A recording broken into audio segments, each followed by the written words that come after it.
नमस्कार साथियों, स्वागत है आप सभी का अंकित इंस्पायर्स इंडिया पर। मैं हूं अंकित अवस्थी। आप हैं मेरे साथ में कुंभ के अंदर हुए हादसे पर चर्चा करने के लिए। संभवतः आप सभी को याद हो कि महाकुंभ 2025 जिस भव्य स्केल पर आयोजित किया जा रहा था, उसे संभवतः किसी की बुरी नजर लगी है।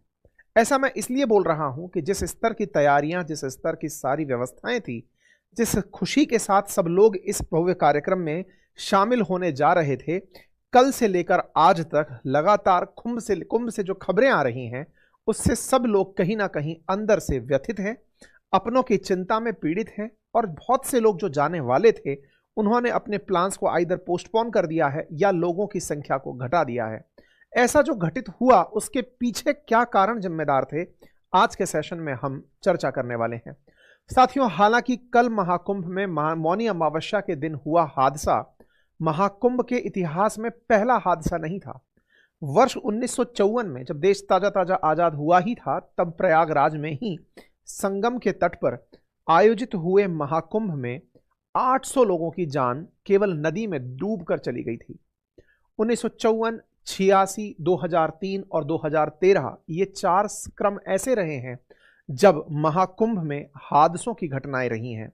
वर्ष 2013 में प्रयागराज में ही रेलवे स्टेशन पर भी कुंभ में भगदड़ मचने से हादसे की सूचना रही। ऐसे में महाकुंभ 2025 भी अपने साथ संगम घाट पर ही हादसे के कारण आने वाले समय में भी कहीं ना कहीं याद जरूर रखा जाएगा। ऐसी स्थिति बनी कि लोग इस स्टैम्पेड जैसी भगदड़ जैसी सिचुएशन में फंसे और वहां पर अपनों को खो दिए। ये जो तस्वीरें हैं, जो बयान करती हैं कि किस तरह यहां पर जो लोग आए थे, वो अपनों का सामान अपनों को छोड़कर किस तरह से यहां से चले गए होंगे, ये तस्वीरें बयान करती हैं। ना जाने कितने लोग इस भीड़ में दबे होंगे, ना जाने कितनों का सामान छूटा होगा, ना जाने कितने लोग इस जगह दबकर जान दे दिए होंगे। ये जो तस्वीरें आपके सामने हैं, जो कि डेड बॉडीज के साथ है, लोग इन जगहों पर बैठ करके अपनों को जिस तरह से पकड़कर इसलिए बैठे हैं कि कहीं ये यहां से मिस ना हो जाएं, मृत शरीरों के साथ बैठे ये परिवारजन सभी लोगों को अंदर तक व्यथित किए हुए हैं। कल सुबह ही जैसे ही ये हादसा हुआ, हमने आपको अंकित इंस्पायर इंडिया पर इसके बारे में अपडेट दिया था। जब अपडेट दिया, तब इसके कोई तात्कालिक कारण पता नहीं चल रहे थे कि ये हादसा क्यों हुआ। पूरे 24 घंटे बीत चुके हैं, 24 से ज्यादा घंटे बीत चुके हैं। ऐसे में अब तक जो हादसे का कारण निकल कर आ रहा है, उसके बारे में आज के सेशन में हम चर्चा करने वाले हैं। उस चर्चा में सबसे इंपॉर्टेंट चर्चा है 2 किलोमीटर संगम नोज से जहां स्टैम्पेड हुआ, उस जगह से एक जगह और भी स्टैम्पेड हुआ है। ऐसी रिपोर्ट हाल ही में इंडिया टुडे ग्रुप के द्वारा दी गई है कि स्टैम्पेड यानी भगदड़ केवल एक जगह ही नहीं, 2 जगह हुई थी। खैर, इसके कारण में सबसे प्रमुख कारणों में जो लोग जिनकी चर्चाएं कर रहे हैं, उनमें वीआईपी कल्चर की चर्चा हो रही है, जिसके चलते कुंभ प्रशासन के द्वारा 4 फरवरी तक सभी व्हीकल्स के पासेस रद्द कर दिए गए हैं। सारे वीवीआईपी जो वेरी वेरी इंपॉर्टेंट पर्संस के जो पासेस हैं, वो कैंसिल कर दिए गए हैं। पूरी तरह मेला क्षेत्र को नो व्हीकल जोन घोषित कर दिया गया है। कोई भी बड़ा व्यक्ति इस पूरे कार्यक्रम के दौरान एंटर नहीं हो पाएगा। ऐसे में बड़ा सवाल यह बनता है कि अभी राष्ट्रपति और प्रधानमंत्री का आना बाकी है, तो क्या आप लोग भी वीवीआईपी के तरीके से वहां पहुंच पाएंगे, या आम आदमी की तरह से पहुंचेंगे, या फिर आप जा भी पाएंगे या नहीं, ये बड़ा सवाल आज के सेशन में बचेगा। कल 28 जनवरी की रात को 1:30 बजे प्रयागराज के संगम तट पर कुछ ऐसी घटना हुई कि भगदड़ के हालात बच गए, जिसके चलते लगभग 30 लोगों की जान जाने की बात प्रशासन ने कही है, जिस पर प्रधानमंत्री, गृह मंत्री और प्रेसिडेंट के द्वारा दुख व्यक्त किया गया है। आइए अब मैं आपको लेकर चलता हूं उस मैप पर और जानने का प्रयास करते हैं कि यह दुर्घटना आफ्टर ऑल घटी कहां थी। देखिए, उत्तर प्रदेश के मैप में आपको प्रयागराज दिखाई दे रहा है। प्रयागराज संगम भूमि है। संगम भूमि है अर्थात यहां 2 नदियां प्रत्यक्ष रूप से आकर मिलती हैं और तीसरी गुप्त नदी के रूप में यहां पर सरस्वती मिलती है। इन 3 नदियों का त्रिवेणी संगम यहां बनता है। अगर आप इस जगह को देखें तो आप यहां पर पहचान पाएंगे कि उत्तर की तरफ से गंगा आती हुई दिखाई दे रही है और ऐसा लगता है कि दक्षिण की तरफ से यमुना आकर मिल रही है। ये दोनों नदियां जिस जगह आकर मिलती हैं, वहां पर एक पैना सा एरिया बनता है, नुकीला सा क्षेत्र बनता है, जैसे संगम नोज कहते हैं। 2 नदियों का यहां पर मिलना, असल में 3 नदियों का मिलना है, क्योंकि यहीं पर सरस्वती नदी के बारे में भी बताया जाता है। ऐसे में इस जगह का महत्व त्रिवेणी संगम के रूप में होता है। प्रयागराज इटसेल्फ का महत्व भी इस त्रिवेणी संगम के कारण है। अदरवाइज गंगा जी तो यहां से पहले निकल करके आ ही उत्तराखंड से रही है, यमुना जी भी इसी प्रकार से आ रही हैं। ऐसे में दोनों के संगम पर ही नहाने का महात्म्य समझकर लोग त्रिवेणी संगम में पहुंचा करते हैं या फिर इस नोज पर नहाने के लिए पहुंचते हैं। अब यहीं पर इस टेक्निकलिटी को थोड़ा सा समझ लीजिए कि यहां से अगर किसी को इस बीच के क्षेत्र पर पहुंचना है तो ये दोनों नदियों के बीच का क्षेत्र, जिस जगह पर लोग जाकर के संगम नोज पर स्नान करें, जहां दोनों नदियां मिलें, उसके लिए लोगों को एक तरफ से दूसरी तरफ इन नदियों को क्रॉस करके पहुंचना होगा और नदियों को क्रॉस करके पहुंचने के लिए ब्रिज की आवश्यकता होगी। जब करोड़ों की संख्या में लोग जा रहे हैं तो ऐसे में यहां से और यहां तक पहुंचने के लिए अस्थायी पुलों का निर्माण किया गया और इन सभी क्षेत्रों को सेक्टर्स में बांट दिया गया। ये सभी अस्थायी जो ब्रिजेस थे इन्हें पांटून पुल कहा गया। ये वो ब्रिजेस थे जो कि पीपों से बनाए गए थे, लोहे के बड़े बड़े डब्बों से बनाए गए थे। एक बार के लिए सैटेलाइट इमेज आप देख लें, यहां पर गंगा नदी आपको दिखाई दे रही है, यमुना नदी दिखाई दे रही है और गंगा यमुना जिस जगह मिल रही हैं ये त्रिवेणी संगम है और इस संगम घाट पर ही, इस नोज पर ही हादसा घटित हुआ। अब इस हादसे के बाद की सैटेलाइट इमेज और देखिए। जब आप संगम घाट की तरफ लोगों को जाते हुए देख रहे हैं तो ये इस तरह से बड़ी संख्या में लोग यहां पर स्नान करने जा रहे हैं और उसी सेम रास्ते से लौटकर आ रहे हैं। ये संगम नोज की स्थिति है, लोग नहाने के लिए जा रहे हैं, ये क्राउड यहां पर आ रही है और इसी रास्ते से नहाकर वापस लौट रही है और ये जो स्थिति यहां पर बनकर आई आने की और जाने की एक ही रास्ते से, ये जो कंजेशन स्थिति बनकर आई है, कल भी हमने आपको बताई थी, इसके कारण भगदड़ होने के बहुत सारे स्थान पैदा हो गए। एक बार के लिए इस मैप को और ध्यान से समझने का प्रयास करें तो ये जो आपको संगम नोज यहां पर दिखाई दे रहा है, ये असल मायने में गंगा और यमुना का संयुक्त रूप से वो क्षेत्र है जहां जाकर के लोग स्नान करते हैं। तो नोज ये बना हुआ एक तिकोन सा स्थान है प्रयागराज के अंदर, जहां पर स्नान को सबसे पवित्र माना जाता है। माना जाता है कि यहां पर स्नान इसलिए किया जा रहा है क्योंकि नदी का, यहां पर दो नदियां आपस में मिल रही हैं। अब कहानी यह आती है कि इस पूरी की कहानी में संगम नोज के ऊपर ही हादसा क्यों घटित हुआ, इसके पीछे की कहानी समझिए। जब सबको यह पता है कि त्रिवेणी संगम में जाकर नहाना है तो त्रिवेणी संगम में नोज पर जाकर नहाने के लिए ही जितने भी यात्री पहुंच रहे हैं वो असल में वहीं जाना चाहते हैं। हालांकि प्रशासन के द्वारा कहा जा रहा है कि आप यमुना के नजदीक हैं या गंगा के नजदीक हैं, आप जहां भी हैं वहां पर तट के किनारे बैठकर नहा लीजिए, लेकिन अब चूंकि आप त्रिवेणी संगम तक पहुंच गए हैं तो आखिर तक ना पहुंचे फिर ये मन में मलाल रह जाता है। ऐसे में अधिकांश लोग जाना चाहते हैं उस नोज तक। नोज तक पहुंचने के लिए पेंटून पुल बनाए गए हैं, लेकिन इस पेंटून पुल में दिक्कत क्या हुई, इस तरह के पुल हैं जिससे होकर के लोग जाते हैं। और एक बार के लिए मैं मैप पर आपको दिखाऊं तो देखो ये इस तरह से बने हुए हैं। ये संगम तक ले जाने के लिए इतने सारे जो ब्रिजेस आपको दिखाई दे रहे हैं गंगा को पार करते हुए इस जगह तक पहुंचाने के लिए। अब हुआ क्या, 27 और 28 तारीख के दिन, मतलब क्या है, 29 को हादसा हुआ है, 29 की सुबह यानी 28 की रात को हादसा हुआ है। 27 और 28 में 27 तारीख को यहां पर अमित शाह जी का दौरा था, देश के गृह मंत्री का दौरा था। ऐसे में यहां पर बहुत सारे वीआईपीज के दौरे 27 और 28 के दौरान हुए, क्योंकि 29 को शाही स्नान था, इसलिए वीआईपी लोग आकर के नोज पर नहाने पहुंचे। अब हुआ ये कि यहां पर ये जितने भी पेंटून पुल हैं जिनसे लोग इस तरफ नहाने महाकुंभ में आ रहे थे, उन रास्तों को रोक दिया गया बहुत सारे ब्रिजेस को, क्योंकि वो वीआईपी मूवमेंट के कारण सिक्योरिटी को ध्यान में रखते हुए उन्हें बंद कर दिया गया। बंद करने से इन क्षेत्रों में जो बैठी हुई जनता थी उसके अंदर यहां से एक ब्रिज बंद है तो दूसरे पर, दूसरा बंद है तो तीसरे पर जाने के लिए रास्ता बदलना पड़ेगा, दूसरा बीच में से बंद है तो लौट कर निकलना पड़ेगा, और इतना लंबा चौड़ा रास्ता तो लोगों को चलने का भी व्यवधान हो गया। 30 पेंटून ब्रिज हैं, ऐसे में रास्ते इस वीआईपी के चलते बंद कर दिए गए। यहां पर लोग दुखी होकर के यही बात कहते हुए दिखाई दे रहे हैं कि आपको अगर हमें बुलाना ही नहीं था, वीआईपीज को ही बुलाना था, तो फिर उनको बुला करके ही दर्शन करा दिए होते। यहां आपको लोग झगड़ते हुए भी दिखाई दे जाएंगे पुलिस से कि पुलिस ने केवल रास्ता इसलिए बंद कर रखा है कि वीआईपी मूवमेंट है। कुछ इस प्रकार से वीआईपीज की कारें यहां से आते हुए बीच में से जाते हुए दिखाई दी। ये लोग जो यहां पर दर्शन करने के नाम पर इतना बड़ा लवाजमा लेकर चल रहे हैं, लोग इससे खासे रुष्ट थे।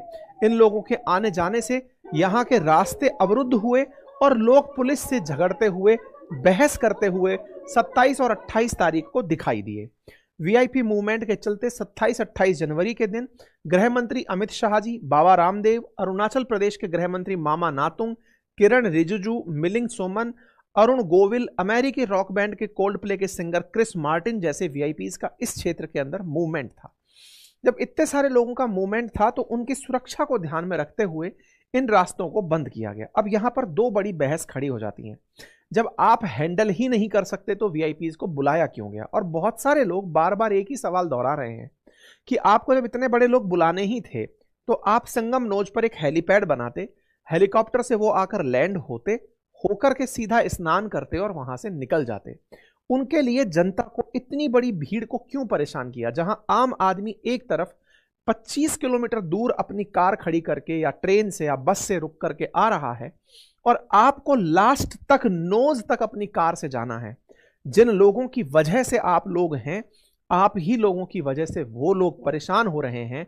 ऐसा वीआईपी कल्चर किस काम का? इसके चलते सोशल मीडिया पर काफी बहस छिड़ी। यहां पर एक ऐसा वीडियो भी बाहर आया जो स्टैम्पेड के बाद का था, जिसमें एक एम्बुलेंस चालक बोल रहा है कि मरीज को लाते लाते रास्ते में ही मरीज मर जा रहा है। वो दुखी था इस तरह की वीआईपी से कि ये जो गाड़ियां आ जा रही हैं ये असल में वीआईपी पासेस के साथ चल रही हैं। इस विषय पर शंकराचार्य के द्वारा भी प्रश्न उठाया गया। कहा गया कि भाई यहां पर दो तरह के पासेस क्यों हैं, वीआईपी पास और आम आदमी के पास क्यों हैं? 40 करोड़ के आसपास लोग अगर आ रहे हैं तो उनमें से इतने सारे लोग जो साधारण रूप से आए हैं उनको आप किस तरह से ये ट्रीटमेंट दे रहे हैं? यहां पर बहुत सारे लोगों का बहुत सारा गुस्सा फूटा। 27 जनवरी को जो मौनी अमावस्या का ट्रायल हो रहा था, उसी दिन पॉन्टून पुल को बंद करने के आदेश दे दिए गए। कुल मिलाकर 30 पॉन्टून पुल हैं, उनमें से 27-28 को ज्यादातर पुल बंद कर दिए गए। 27 जनवरी को पुल नंबर 13, 14, 15 चालू था मात्र, और 28 जनवरी को जब सोचिए सबसे ज्यादा भीड़ आने वाली है, उस समय ब्रिज बंद कर दिए गए। अब मुसीबत क्या हुई, अब आप उसको समझिए। और 28 जनवरी को 3, 14, 15, 17, 18, 19 7 पुल उस दिन चालू थे। अब दिक्कत क्या हुई, 29 के दिन सभी को नहाना था। देखिए पहले ऐसे समझिए, संगम भूमि के साथ जब लोग नहाने जा रहे हैं तो उनके नहाने के पीछे का तर्क ये है कि भाई हम यहां पर नहाने जाएंगे, यहां जाकर के स्नान तो करेंगे ही करेंगे, प्लस में साधु संतों का आशीर्वाद लेंगे। अब वो जो साधु संतों का आशीर्वाद लेना भी एक मकसद बना हुआ होता है।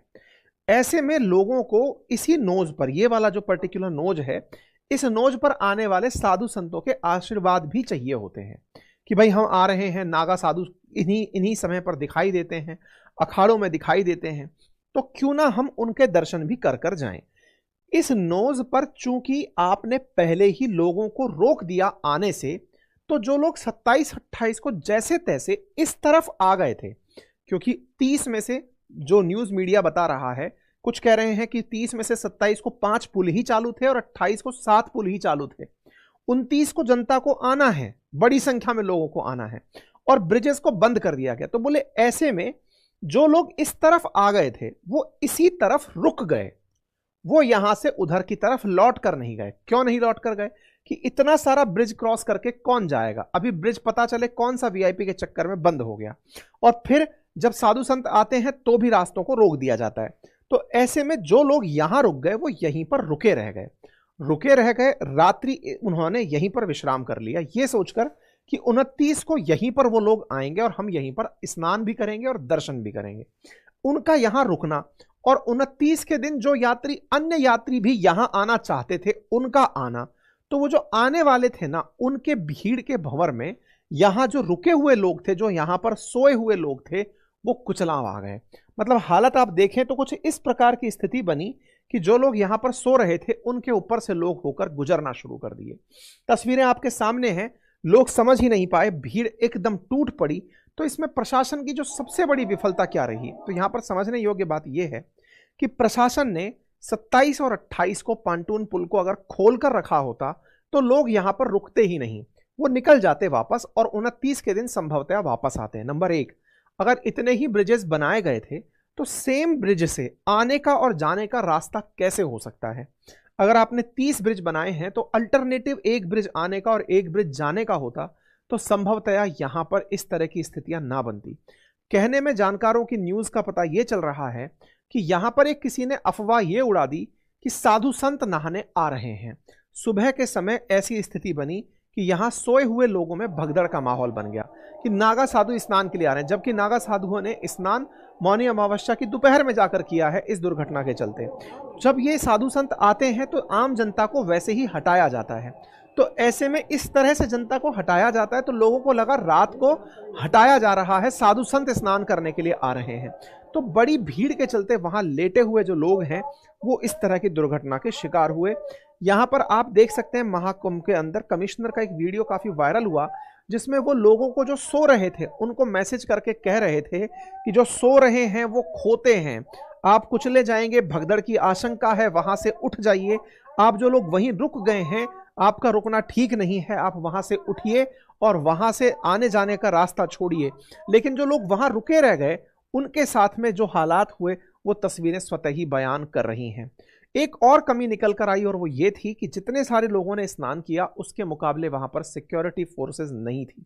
सिक्योरिटी फोर्सेस का अभाव और साथ में संगम पर इतनी बड़ी संख्या में लोगों का आना। अब अच्छा, इस आने के साथ साथ लोगों के दो प्रश्न और भी हैं और वो ये हैं कि साहब आपने इतनी बड़ी भीड़ को इनवाइट तो कर लिया, क्योंकि इसका प्रचार प्रसार खूब हुआ है, हर तरफ से ये महाकुंभ के बारे में लोगों को इनवाइट भेजा गया है। तो अगर आपके पास प्रबंधन का अभाव था तो फिर आपको इस तरह का आयोजन करने के लिए इनवाइट भेजने के लिए प्रयास नहीं करने चाहिए था। खैर, मुख्यमंत्री जी के द्वारा इस पर्टिकुलर कार्य के लिए मुआवजे की घोषणा कर दी गई है, जांच समिति बिठा दी गई है और मुख्यमंत्री जी इस बात को बोलते हुए भावुक भी हुए। जो उनका ये पल था वो निश्चित ही ये बिल्कुल वैसा था कि एक व्यक्ति ने इतना बड़ा आयोजन किया और उस आयोजन के अंदर ऐसी दुर्घटना जो कि अनपेक्षित थी, इस तरह की घटना होना निश्चित ही हृदय विदारक थी। और कोई व्यक्ति जब पूरे दिलो जान से इस किसी कार्य को अंजाम दे रहा होता है तो उनके इस तरह से इमोशंस निकल आना भी लाजमी होता है।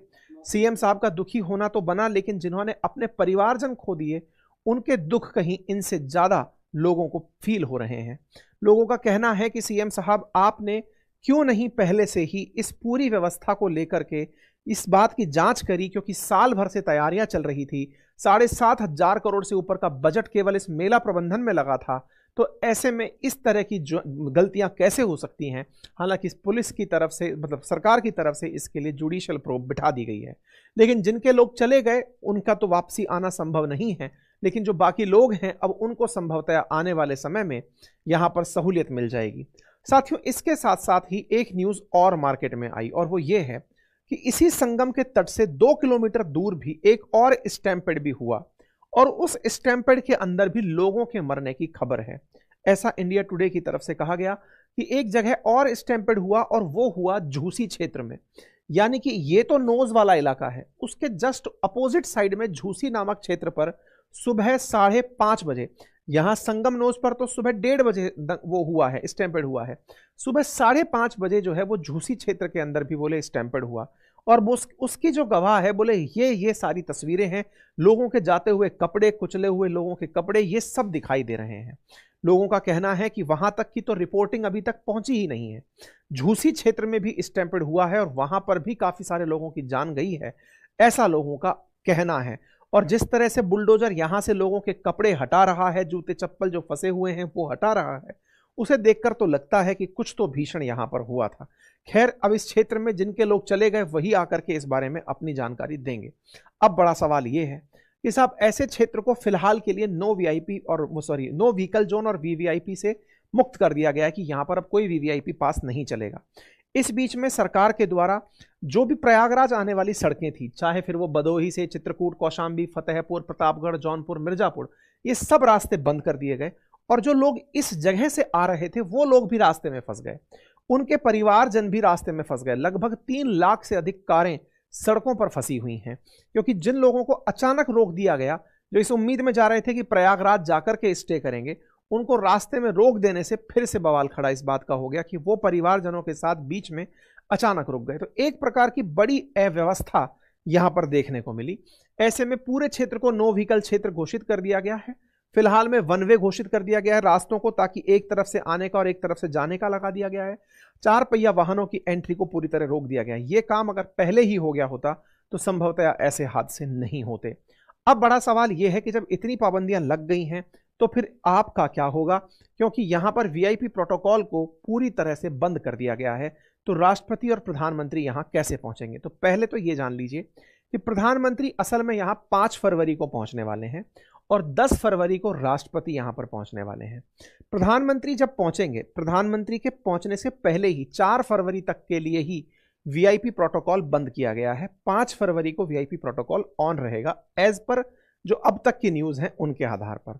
दूसरी, वीआईपी प्रोटोकॉल के साथ साथ प्रधानमंत्री 5 फरवरी को क्यों जा रहे हैं, जबकि शाही स्नान मौनी अमावस्या के दिन था, वसंत पंचमी के दिन है, तो प्रधानमंत्री 5 तारीख को ही क्यों जा रहे हैं, जब टेक्निकली ये सारी जनता मौनी अमावस्या के नाम पर पहुंची हुई है, 29 तारीख के नाम पर, 3 तारीख के नाम पर, तो प्रधानमंत्री 5 को क्यों जा रहे हैं?